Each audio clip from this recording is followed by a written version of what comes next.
Hello, good morning. Across the north and west, it should be a dry and fine day. Plenty of sunshine to come throughout this afternoon and this morning.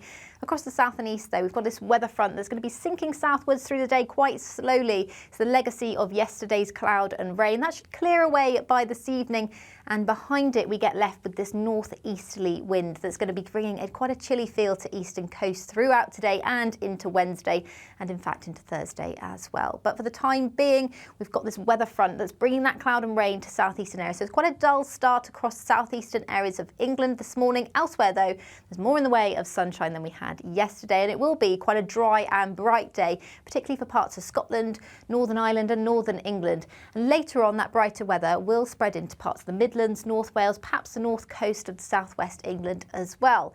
And in the sheltered sunshine, it's not going to feel too bad at all. Temperatures will likely climb into the mid-teens across parts of South Wales. We could see 15 or 16 degrees, as well as parts of the central belt that could see temperatures closer to 15 degrees later on in the day. There'll be quite a contrast, though, compared to the east to the west, where this onshore breeze is going to bring that cold feel. And I think underneath this cloud and rain across the southeast, it's going to stay quite dull through much of the day. However, that rain will finally clear away to the south through this evening, leaving much of the UK with clear skies throughout tonight.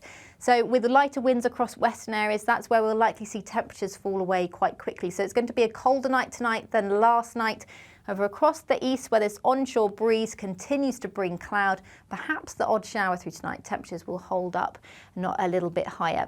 But rurally, we could see a touch of frost, temperatures as low as -3 or -4 degrees, but many towns and cities in the low to mid single figures. So I think you'll definitely notice a chillier start to the day on Wednesday, but the sunshine should soon get to work, as there will be plenty of it, particularly across the west throughout Wednesday. So a similar day for western areas compared to today.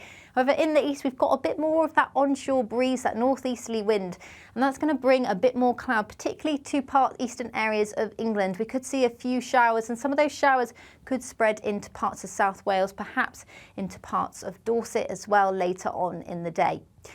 As it's going to be a colder start, temperatures won't climb quite as high on Wednesday. Highs of around 11 or 12 degrees quite widely, but locally in some sheltered sunshine, it will still feel fairly pleasant. Looking ahead to Wednesday evening, well, it's going to be another clear and quite cold night, a greater risk of a frost for Thursday morning, and it looks like we'll stay in a similar feel all the way into the weekend when it gets a little bit warmer, but perhaps a bit more unsettled. Bye-bye.